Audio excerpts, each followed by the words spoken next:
உடனே நம்ம செய்ய வேண்டியது பெரிய பெரிய பிஸ்னஸ் பீப்புளுக்கெல்லாம் நம்ம இன்ஃபோசிஸ் மாதிரி பெரிய கம்பெனிக்கெல்லாம் நம்ம எல்லா விதமான சலுகைகளும் கொடுத்தாக விட்டது.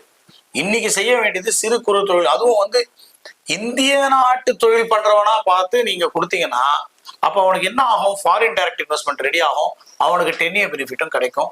இது அரசாங்கம் கண்டிப்பா செய்யணும். இதனால வந்து சிறு குறு தொழில் செய்யும் இந்த தமிழ்நாட்டில் வெறிப்பட்டில் 51 இண்டஸ்ட்ரியல் எஸ்டேட் எடுத்துக்கோங்க, கோயம்புத்தூர் இண்டஸ்ட்ரியல் எஸ்டேட் எடுத்துக்கோங்க. இவங்கெல்லாம் எலக்ட்ரானிக் ஹப் பேஸ்டு நிறைய பீப்புள் இருக்காங்க. இவங்களுக்கெல்லாம் வந்து சிறந்த முறையில் வெறிப்பட்டில் தமிழ்நாடு மட்டும் இல்லை, உத்தரப்பிரதேஷ் எந்த இடத்துல இருந்தாலும் எலக்ட்ரானிக் ஹப் பூனேல இருக்கு. இந்த மாதிரி இருக்கிற இடத்துல எல்லா இடத்துலையும் இருக்கிற எலக்ட்ரானிக் ஹப் வந்து நமக்கு கண்டிப்பா வந்து அரசாங்கத்துக்கு பெரிய அதில் வந்து அது வந்து ஒரு ஜிடிபி, அது ஒரு ரிசர்ச்சே என்ன சொல்லுதுன்னா ஜிடிபி குரோத்லேயே பெரிய டிஃபரன்ஸ் கொடுக்கும் அப்படின்னு சொல்றது இருக்கிறதுனால இது வந்து அரசாங்கம் கண்டிப்பா செய்யணும். அது வந்து பெரிய ஏமாற்றமா வணிகர் நான் இந்த பட்ஜெட்டை பார்க்குறேன். International medical